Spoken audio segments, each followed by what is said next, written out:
Welcome to Prem train.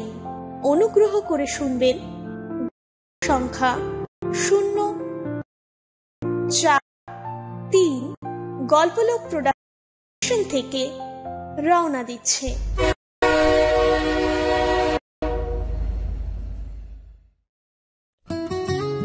গল্পলোকে আপনাদের সবাইকে স্বাগত। ভূত প্রেত তো অনেক হলো, এবার একটু প্রেমালাপ হোক নাকি? আচ্ছা, প্রেম কত প্রকার হয় বলে আপনাদের মনে হয়? রেসিপ্রোকাল, ওয়ান সাইডেড, ট্রায়াঙ্গেল, আর আমি যদি বলি সেলেস্টিয়াল লাভ, বুঝলেন না? একটু ধৈর্য ধরুন, গল্পটা শুনুন, আশা করি সবটা বুঝতে পারবেন। আজকে শুনবেন আমাদের নতুন সিরিজ প্রেম ট্রেনের ফার্স্ট এপিসোড। তার আগে বলে রাখি, আপনারাও আমাদের গল্প পাঠাতে পারেন teamgolpolok@gmail.com এই মেইল আইডিতে। তবে গল্পটি যেন হয় স্বরচিত এবং অপ্রকাশিত, তাহলে আর কি, চটজলদি পাঠিয়ে দিন। তবে শুরু হচ্ছে স্বরূপ দত্তের লেখা তারা হয়তো রোজ দেখা করে।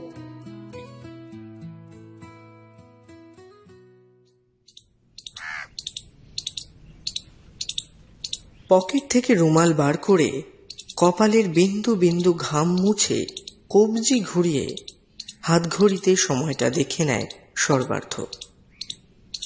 আর মিনিট 5 সময় লাগবে ঘন্টার কাঁটাটার 3 ঘরকে ছুঁতে।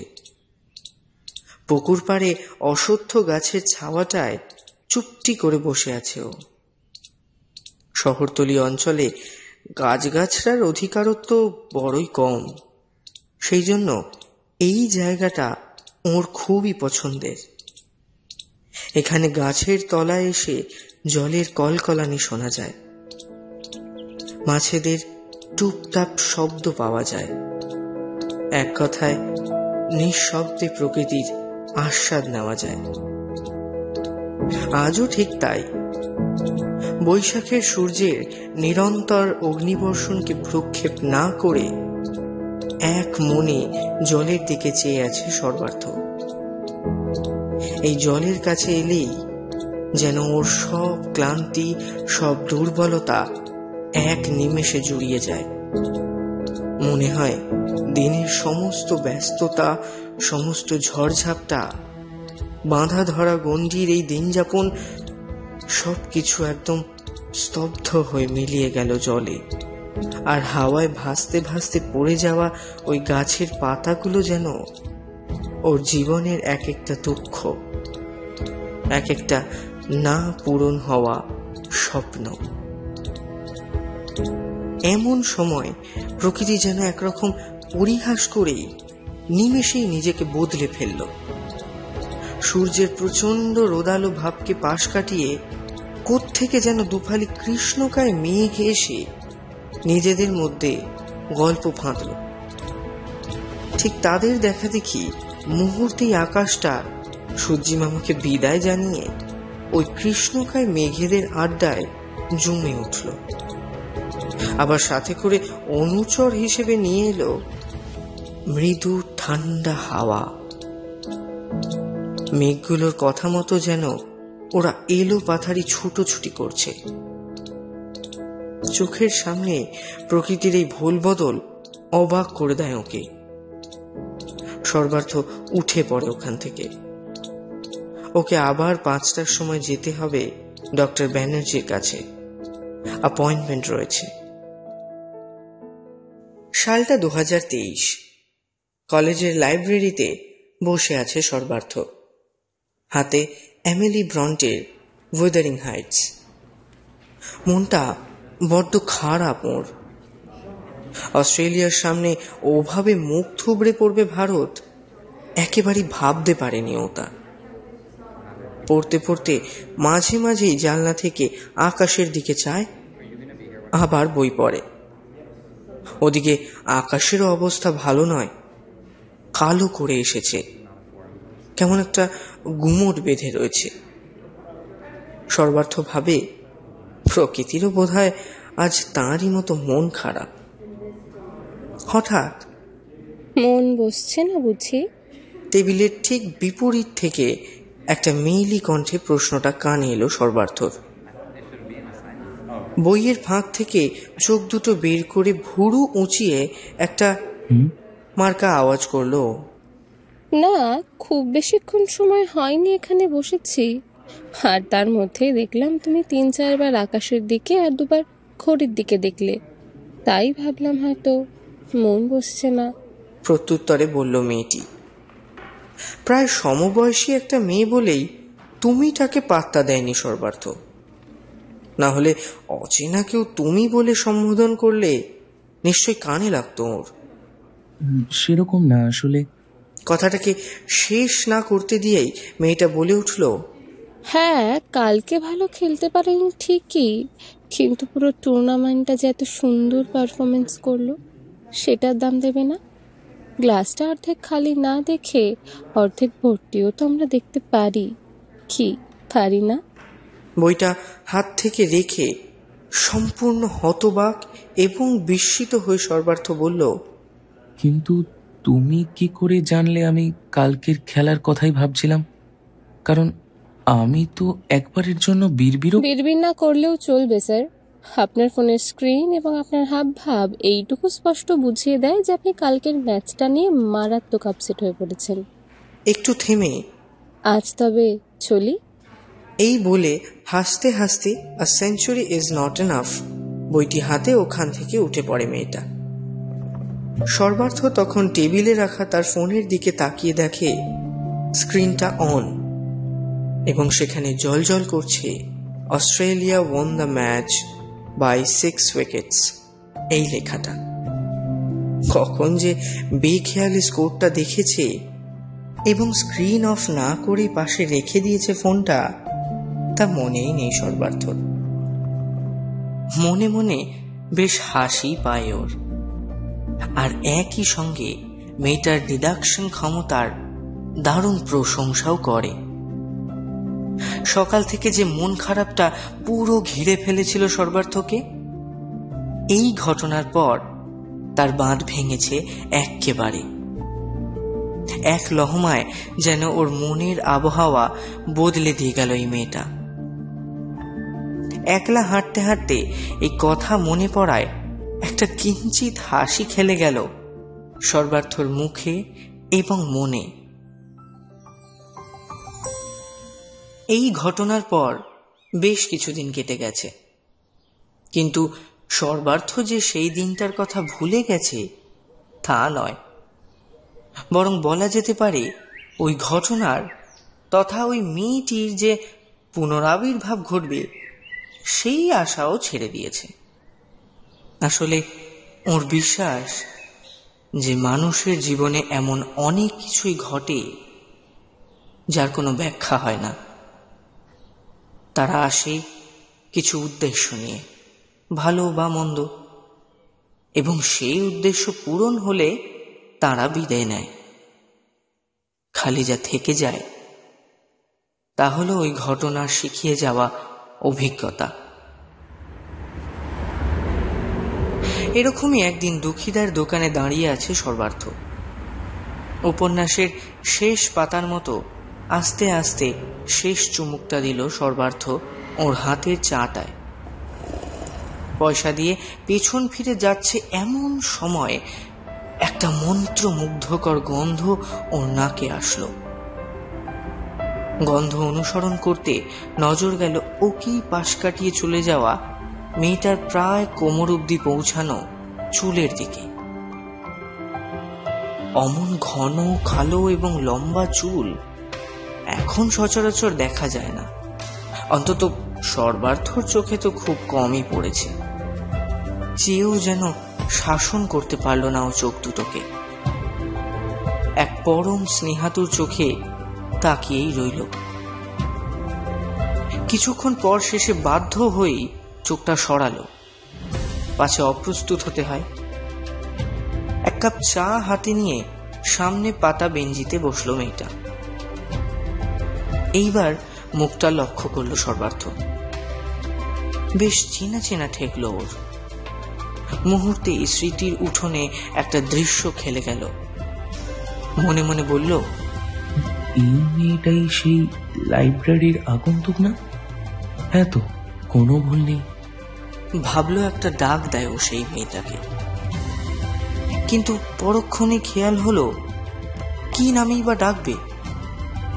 সেদিনের ওই ক্ষণিকের আলাপে তো নামটাই জানা হয়নি। মনের মধ্যে পাহাড় প্রতিম সাহস জুগিয়ে আরেক কাপ চা নিয়ে ওই বেঞ্চিতেই মেয়েটির থেকে একটু তফাতে বসলো। গলা খাঁকারি দিয়ে বেশ সাহেবি চালে বলল, এক্সকিউজ মি। আপনি তো দেখলাম চলে যাচ্ছিলেন, আবার ফিরে আসলেন যে? ওর দিকে না তাকিয়েই বলল মেয়েটা। কি মিষ্টি গলার স্বর! আহা, কানটা যেন শান্তি পায়। চোখের উপর এক ফালি চুল এসে পড়ায় ও বারবার সেটা কানের পেছনে গুঁজে নিচ্ছে। তাতে যেন ওকে আরো মিষ্টি লাগছে। গাল থেকে রূপ উপচে পড়ছে মেয়েটির।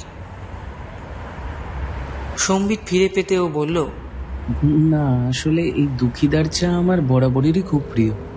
তার উপরে আজকে যেন আরো বেশি ভালো লাগছে, তাই আরেক কাপ নিয়ে বসে পড়লাম আর কি। একটু থেমে আবার বলল, আপনি কিন্তু তুমিটাই চালিয়ে যেতে পারেন। আবার আপনি করে দূরে ঠেলে দিচ্ছেন, তাতে আমিও আপনাকে তুমি করে সম্বোধনটা করতে পারি। এইবার মেয়েটা ওর মুখের দিকে তাকালো। ও আপনি, থুরি তুমি, তা চিন্তা কেটেছে মিস্টার ভাবুক? অল্প হেসে সর্বার্থ বলল, হ্যাঁ, তা কেটেছে বই কি। অবশ্য সেদিন থেকে সবকিছুকে তোমার মতো করে ভাববার চেষ্টা করছি বললেও খুব ভুল বলা হবে না। Thank you miss Welvisha. চায়ে চুমুক দিতে দিতে মেয়েটি বলল, বেশ নাম তো, ভালো লাগলো। ঠোঁটের কোণে মুচকি হাসি দেখা দিল মেয়েটির। মুখে একটা অদ্ভুত ভালো লাগা খেলে গেল দুজনেরই। আচ্ছা, আজ তবে উঠি, আর কিছুক্ষণের মধ্যে আমার একটা ক্লাস আছে। Nice meeting you. চায়ের কাপটা দোকানের সামনে কাঠের তক্তায় রেখে মেয়েটি বলল। টাকা মিটিয়ে মেয়েটা চলেই যাচ্ছিল, হঠাৎ পেছনে ফিরে বলল, এই যে মিস্টার ভাবুক, আপনার নাম্বারটা পাওয়া যাবে? তাহলে কথা হতো। আনন্দ যেন এবার ঠিকরে বেরিয়ে আসে সর্বার্থর মুখ থেকে। তাও নিজেকে যথাসম্ভব সংযত রেখেই ও বলল, হ্যাঁ হ্যাঁ, কেন নয়, আমারও ভালোই লাগবে তোমার সাথে কথা বলতে। 9123। এইভাবেই প্রথম আলাপ ওদের দুজনের। আর যাই হোক, এই প্রথম আলাপটা যে কোনো প্রেমেরই খুব গুরুত্বপূর্ণ এবং মিষ্টি দিন হয়, যেটা সবার মনের সেই কোঠরে থাকে যেখানে আর অন্য কোনো স্মৃতি রাখা যায় না বা রাখতে নেই। অবশ্য এটাকে প্রেম বলা যায় কিনা সেটা জানি না, তবে হ্যাঁ, একটা সম্পর্কের সূচনা তো বলাই যায়। সেই সব মনের কোণে হাতছানি দিয়ে বেড়ায় সর্বার্থর।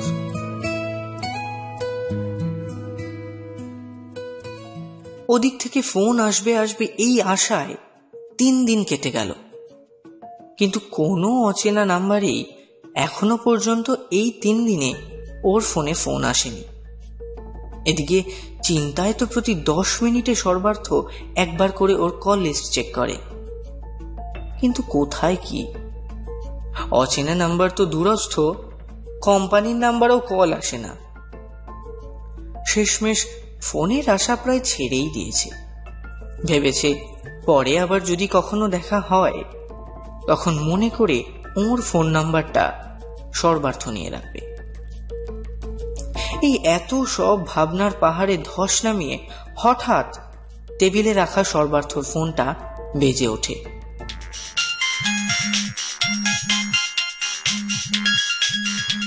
হুড়মুড়িয়ে ফোনের কাছে যায় ও।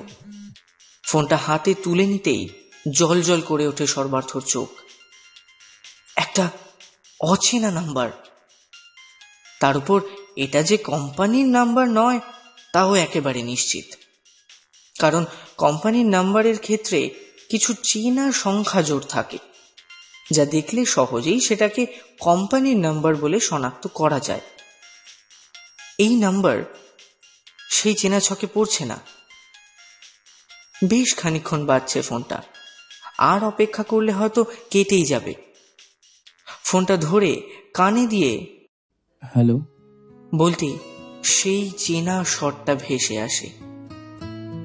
মুহূর্তে যেন আবার নিজের উপর থেকে নিয়ন্ত্রণ হারায়ও। বারবার এটা কেন হচ্ছে সেটা ওর কাছে এখনো অজানা।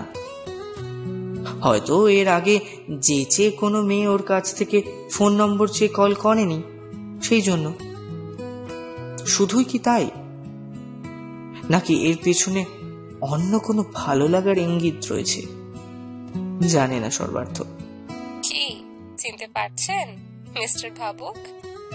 সেই মেয়েটারই গলা, এতে কোনো সন্দেহ নেই সর্বার্থর।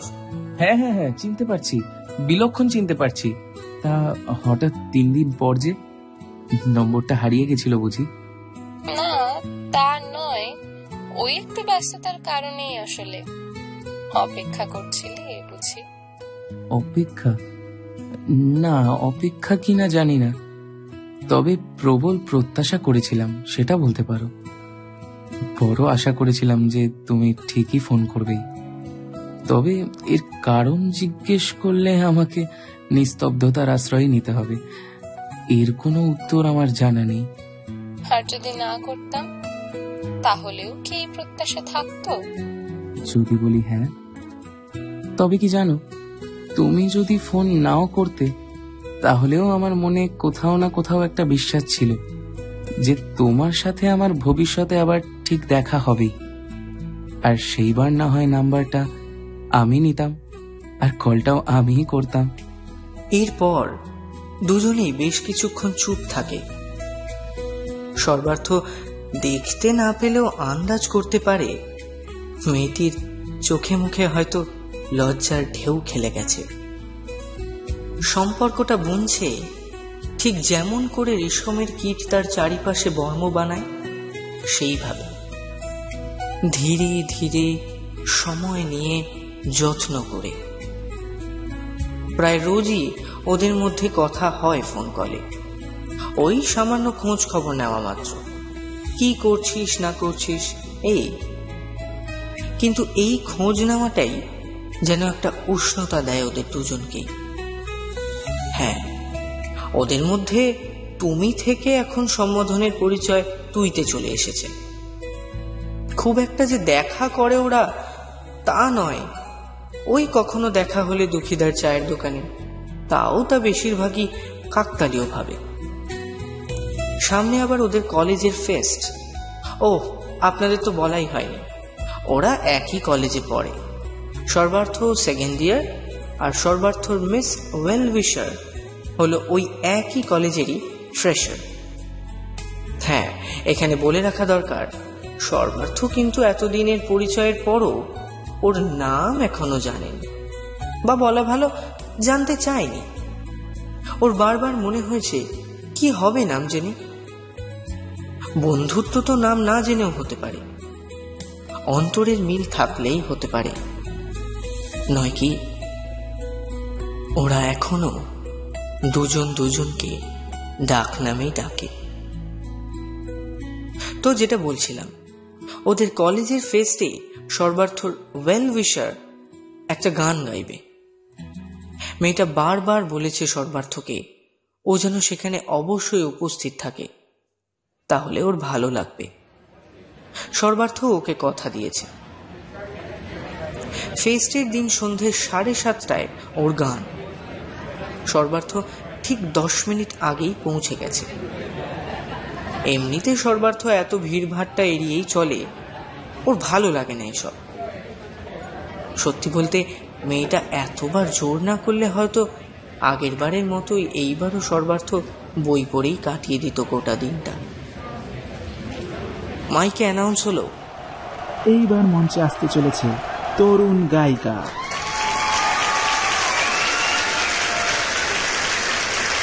এত ছেলেপিলের সমস্যার চিৎকারে নামটাই ঠিক করে শুনতে পেল না। Let's give a big round of applause. চারিদিক থেকে অনেক হাততালির রোল উঠল, কিন্তু এত ভিড়ের মধ্যেও যেন সর্বার্থর মনে শূন্যতা। না, এই শূন্যতা দুঃখের নয়, এ এক পরম আনন্দের বার্তা পাওয়ার শূন্যতা। নামটাও শুনতে পায়নি ঠিকই, কিন্তু স্টেজে ওঠা মেয়েটিকেও বিলক্ষণ চেনে। সর্বার্থ কেমন যেন থ মেরে গেল।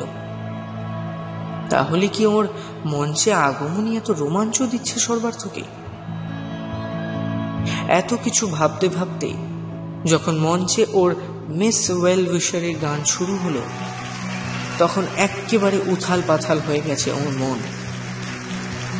এক অদ্ভুত অনুভূতি সর্বার্থর চারিদিকের পরিবেশ শূন্য করে দিয়েছে। ওর মনে হতে লাগলো যেন ও কোনো আলো ঝকমকে ফ্রেশার্স ফেস্টে নয়, ওই গান গঙ্গার পাড়ে একে অপরের পাশাপাশি বসে শুনছে। এক অদ্ভুত ভালো লাগায় সূর্যমুখী ফুলের বাগানে ভরে গেছে ওর মনটা। ও বুঝতে পারল ও সত্যি প্রেমে পড়েছে। ও সত্যি আজ ওর মিস ওয়েল উইশারের প্রেমে মাতোয়ারা হয়ে গেছে। চোখের কোণটা চিকচিক করছে, বুঝতে পারছে, কিন্তু চেয়েও থামতে পারছে না সর্বার্থ। গান শুনে যেন সর্বার্থর ওর মায়ের কথা মনে পড়ে যাচ্ছে। ঠিক যেমন ছোটবেলায় মার কোলে মাথা দিয়ে ঘুম পাড়ানি গান শুনে ঘুম আসতো ওর, ঠিক সেই রকমই ওর মনে হচ্ছে গঙ্গার পাড়ে বসে যেন সেইভাবেই ওকে গান শোনাচ্ছে ওর আরেক ভালোবাসার মানুষ।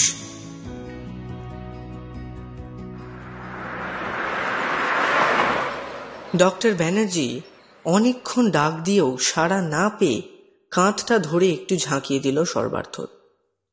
সর্বার্থ, সর্বার্থ, ঠিক আছো তুমি? সম্বিত ফিরে পেতেই সর্বার্থ বলল, হ্যাঁ ডক্টর ব্যানার্জি, ঠিক আছে। তুমি ফ্রেশার্স পার্টির কথা বলছিলে। ডক্টর ব্যানার্জি হলেন সর্বার্থর সাইকোলজিস্ট। না, সাইকোলজিস্ট মানেই পাগলের ডাক্তার এমন সেকেলে ধারণাও রাখে না। এবং রাখে না বলেই অর্ণব যখন ওকে ডক্টর ব্যানার্জির কথা বলে, তখনও চট করে ফেলতে পারেনি অর্ণবের কথাটা। আসলে সত্যি বলতে ওর কথা রাখা তো দূরে থাক, শোনার লোকেরও অভাব। একমাত্র এই অর্ণবই যার সাথে ও প্রয়োজনীয় কথাবার্তা সারতে পারে।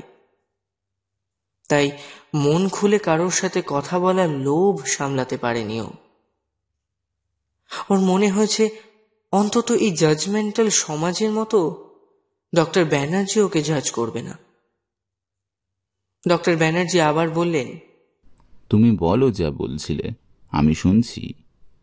আসলে ডক্টর ব্যানার্জি, আমি এরপর আর কিছু। ওর থেমে যাওয়া দেখে ডক্টর ব্যানার্জি বললেন, এরপর কি সর্বার্থ? এরপর কি আর তুমি মনে করতে পারছো না? হঠাৎ ধরপড়িয়ে চেয়ার ছেড়ে উঠে দাঁড়িয়ে বলল, আজ আমি আসি, আবার না হয় পরের সপ্তাহে আসবো। এই বলে টেবিলে খামটা দিয়ে বেরিয়ে যেতে থাকে সর্বার্থ। ডক্টর ব্যানার্জি ওকে পেছন থেকেই বললেন, তোমার সাথে যে এসেছে তাকে একটু ভেতরে আসতে বলো তো। সর্বার্থর চলে যেতেই অর্ণব ঘরে ঢোকে। বসো বসো। সামনের চেয়ারের দিকে ইশারা করলেন ডক্টর ব্যানার্জি। হ্যাঁ স্যার, বলুন, আমায় ডাকলেন? চেয়ার অধিকার করে বলল অর্ণব। আসলে তোমার থেকে কিছু কথা জানবার ছিল। প্রথমে বলো তো, তুমি কি ওর বন্ধু? আর বন্ধু হলেও বা ঠিক কি রকম বন্ধু? হ্যাঁ স্যার, আমি ওর বন্ধু, বলতে পারেন একমাত্র। কিন্তু তাই বলে ও যে মন উজাড় করার মতো বন্ধুত্ব কারোর সাথেই করতে পারে না, তা হয়তো এই 3 দিন ওর সাথে কথা বলার পর আপনি বুঝেছেন। কলেজের দিন থেকেই ওকে চিনি। আমরা একই মেসের বাড়িতে থাকতাম, আলাদা আলাদা ঘরে। এখন ও ওর ফ্ল্যাটে আর আমি আমার, তবে তা কাছাকাছির মধ্যেই। ওর সাথে মিশে যতটুকু জানতে পেরেছি, ও না স্যার ছেলেটা বড্ড একলা, কারোর সাথে মিশতে সেরকম পছন্দ করে না, খুবই অল্পভাষী, যতটুকু দরকার তার চেয়ে বেশি নয়। আসলে ও না খুব ছোটবেলায় নিজের বাবাকে হারায় অ্যাক্সিডেন্টে, আর তার 10 বছর পর মাধ্যমিকের সময় ওর মাকে ব্রেন টিউমারে। ভাই বোন কেউ নেই, আত্মীয় স্বজনদের সাথেও ওই সম্পর্ক বিচ্ছিন্ন করেছে। তাই হয়তো ও এই রকম। এইটুকু যে ওর থেকে জানতে পেরেছি, এই আমার অনেক কপাল। প্রায় এক নিঃশ্বাসে কথাগুলো বলে গেল অর্ণব, যেন কাউকে এই কথাগুলো বলার জন্যই সুযোগ খুঁজছিল। সঠিক লোক পেয়ে সবটা বলে ফেলেছে। ডক্টর ব্যানার্জি অবাক ভাবে জিজ্ঞেস করলেন, কি একমাত্র কলেজের দিন থেকে কি একমাত্র তুমিই ওর বন্ধু? ঠিক মনে করে বলো তো। হ্যাঁ স্যার, একমাত্র। এই বিষয়ে আমি একেবারেই নিঃসন্দেহ। ও যদি নিজে এসেও বলে যায় ওর আমি ছাড়া অন্য কোনো বন্ধু ছিল, তবে তা সর্বৈব মিথ্যে। I C. আর কোনো কথা না বলে আসতে বললেন অর্ণবকে ডক্টর ব্যানার্জি। আসলে আমরা যাদের ভীষণ একলা বলে ভাবি, তারা আসলে কেউই একলা নন। তাদের নিজেদের একটা জগৎ আছে, তা তাদের খুব সযত্নে গড়ে তোলা একান্ত গোপনীয় জগৎ, যেখানে খালি সে আর তার চরিত্ররা বাস করে। এই পার্থিব জগতের থেকে অনেক অনেক দূরে। সেখানে হয়তো তারা রোজ দেখা করে, যেখানে হস্তক্ষেপ করার কোনো অধিকার বা সুযোগ কিছুই আমাদের নেই। তাই তাদের চরিত্রগুলোর সাথে কোনো বাস্তব যোগ থেকে থাকলেও তা আমাদের জানার কথাও নয়।